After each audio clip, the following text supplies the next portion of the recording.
নমস্কার বন্ধুরা, তনুশ্রী রান্নাঘরে আপনাদের সকলকে স্বাগত জানাই। আপনারা সকলে কেমন আছেন? আশা করি সকলে ভালো আছেন, সুস্থ আছেন। আমিও ভালো আছি। তো আজকেও চলে এসেছি আপনাদেরকে একটা নতুন রান্নার রেসিপি নিয়ে। নতুন ঠিক না, তবু পুরনোই, কিন্তু আমি কিভাবে বানাই দেখুন।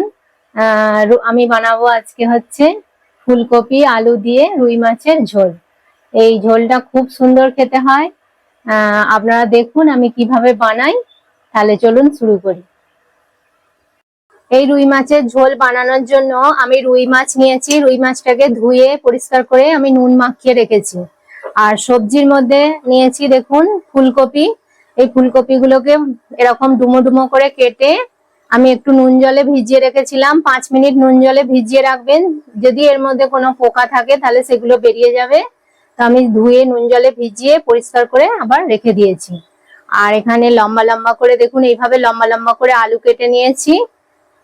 আর লাগবে হচ্ছে পেঁয়াজ বাটা, টমেটো বাটা, আর এটার মধ্যে আছে আদা, জিরে আর কাঁচা লঙ্কা একসাথে আমি এটা পেস্ট বানিয়ে নিয়েছি। এই রান্নায় আমি কিন্তু রসুন ইউজ করব না। আর লাগবে হচ্ছে ধনে পাতা কুচি, লাস্টে লাগবে কাঁচা লঙ্কা দুটি। গুঁড়ো মশলার মধ্যে নিয়েছি দেখুন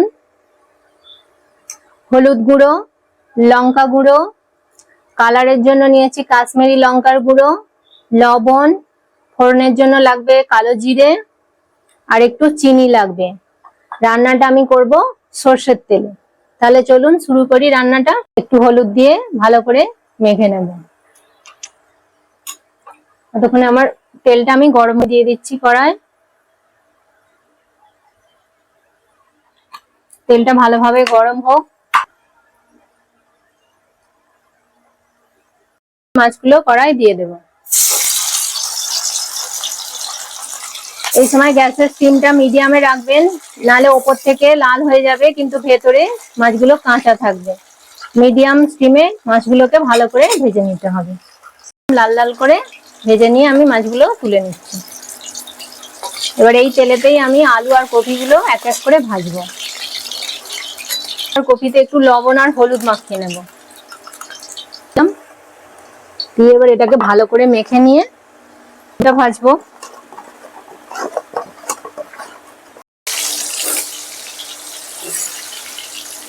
আমি সব আলুগুলো ভালোভাবে ভাজা হয়ে গেছে। এবার আমি আলুগুলো তুলে নিচ্ছি। এইভাবে লাল লাল করে আলুগুলো ভেজে আমি তুলে নিচ্ছি। এবার আমি কপিটা ভাজবো, দিয়ে দিচ্ছি।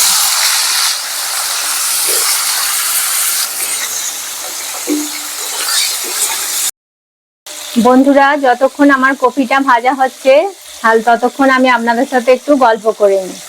তো আপনারা আমাকে আপনাদের পরিবারের সদস্য করে নিয়েছেন, তার জন্য অসংখ্য অসংখ্য ধন্যবাদ আপনাদেরকে।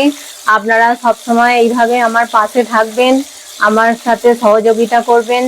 আপনাদের সহযোগিতা ছাড়া আমি কোনোদিনই এগিয়ে যেতে পারবো না। আজকে যতটুকু আমি এগিয়ে যেতে পেরেছি শুধু আপনাদের জন্যই। তো আমি আশা করব আগেও আপনারা আমার সাথে থাকবেন, আপনাদের বন্ধুত্বের হাত আমার কাছে বাড়িয়ে দেবেন। আমিও আপনাদের কাছে বন্ধুত্বের হাত বাড়িয়ে দিয়েছি। এইভাবেই একে অপরের হাত ধরে আমরা এগিয়ে যেতে চাই। আশা করব যে আপনারা এইভাবেই আমার পাশে থাকবেন, আমাকে সাপোর্ট করবেন। আর যদি কোনো ভুলচুক করে থাকি তার জন্য ক্ষমা করে দেবেন। আমাকে বলবেন কমেন্ট করে যদি আমি কিছু ভুল করে থাকি, তো সেগুলো আমি শুধরে নেব। তো তাহলে চলুন এই রান্নাটা আগে বাড়াই। এই কপিটাও তুলে নেব। দেখতে পাচ্ছেন কপিটা কত সুন্দরভাবে ভাজা হয়ে গেছে। এর থেকে বেশি আর আমি ভাজবো না। এবার আমি কপিগুলো তুলে নেব।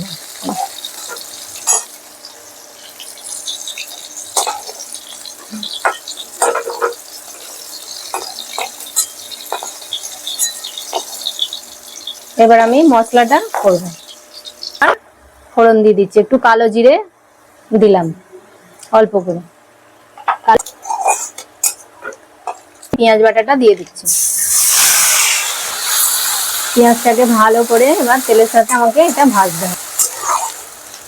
অনেকটাই শুকিয়ে গেছে আর পেঁয়াজটা আমার অনেকটাই ভাজা ভাজা হয়ে গেছে। পেঁয়াজের যে কাঁচা গন্ধটা থাকে সেটাও চলে গেছে। তো এই অবস্থায় আমি এবার আদা, জিরে আর কাঁচা লঙ্কার যে পেস্টটা আছে আমি সেটা দিয়ে দেবো। এবার এটাকে ভালো করে আবারও আমি এটাকে কষাবো।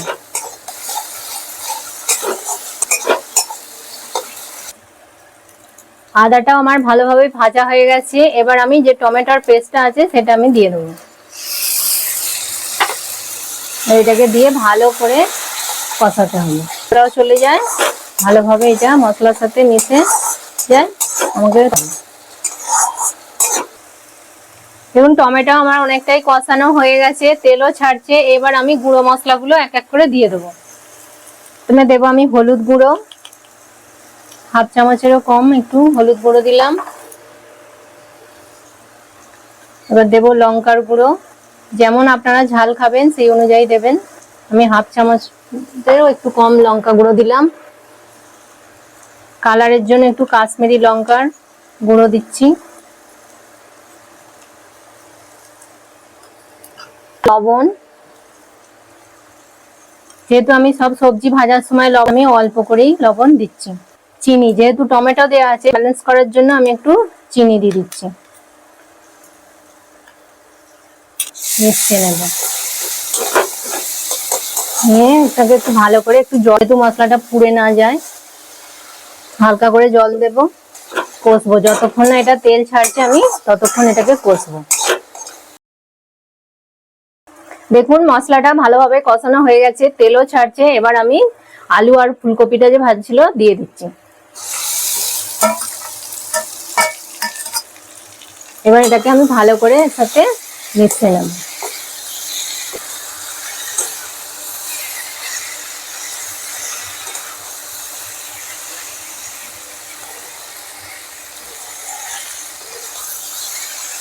আমি এবার জল দিয়ে দেব। এই সময় আমি একটু গরম জল করে রেখেছি, তো গরম জল দেব। আপনারাও চেষ্টা করবেন, যদি গরম জলটা দিতে পারেন তো খুব ভালো। তো এবার গরম জলটা দিয়ে দিয়েছি, এটা সেদ্ধ হয়েই এসছে। এবার আমি মাছটা দিয়ে দেবো, এবার দিয়ে দেবো।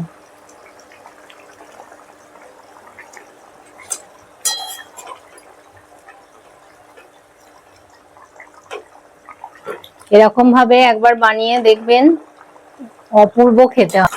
এই তরকারি দিয়ে এক থালা গরম ভাত খাওয়া হয়ে যাবে, আর কিচ্ছু লাগবে না। এইটা দিয়েই আপনাদের সব ভাত নিমেষেই খাওয়া হয়ে যাবে। এখন আমার ঝোল পুরো কমপ্লিট হয়ে গেছে। এবার আমি লাস্টে খালি একটু ধনে পাতা আর কাঁচা লঙ্কা দেব। কাঁচা লঙ্কাটা আমি দিয়ে দিচ্ছি, এটা ঝাল হবে না কিন্তু একটা সুন্দর গন্ধ এই ঝোলটা থেকে ছাড়বে, সেই জন্য আমি কাঁচা লঙ্কাটা দিলাম। আর ওপর থেকে একটু ধনে পাতা দিয়ে দিচ্ছি গার্নিশিং, উপর থেকে এরকম ধনে পাতা ছড়িয়ে দিচ্ছি। এবার আমার ঝোলটা পুরোপুরি হয়ে গেছে, আমি এবার গ্যাসটা বন্ধ করে দেবো। দিয়ে একটা এতে আমি এটা পরিবেশন করে দেখাচ্ছি আপনাদেরকে। তাহলে বন্ধুরা দেখলেন কত সহজেই আমি বানিয়ে ফেললাম এই রুই মাছের ঝোল।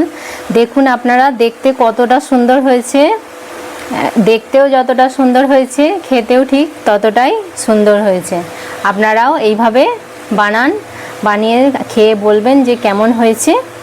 তো দেখুন কত সুন্দর লাগছে দেখতে, কত সহজেই কম উপকরণ দিয়ে আমি এটা বানিয়ে ফেললাম। বন্ধুরা আপনারাও এইভাবেই বানিয়ে ফেলুন, আর বানিয়ে ঝটপট গরম ভাতের সাথে খেয়ে আমাকে কমেন্ট করে বলবেন যে কেমন হয়েছে। যদি আপনাদের এই রেসিপিটি আমার ভালো লেগে থাকে তাহলে লাইক করবেন, কমেন্ট করবেন, আর তনুশ্রী রান্নাঘর চ্যানেলটিকে অবশ্যই সাবস্ক্রাইব করে দেবেন। আর আপনার বন্ধু বান্ধবদের মধ্যে এই রান্নার ভিডিওটি শেয়ার করে দেবেন। অবশ্যই আপনারা আমাকে কমেন্ট করবেন।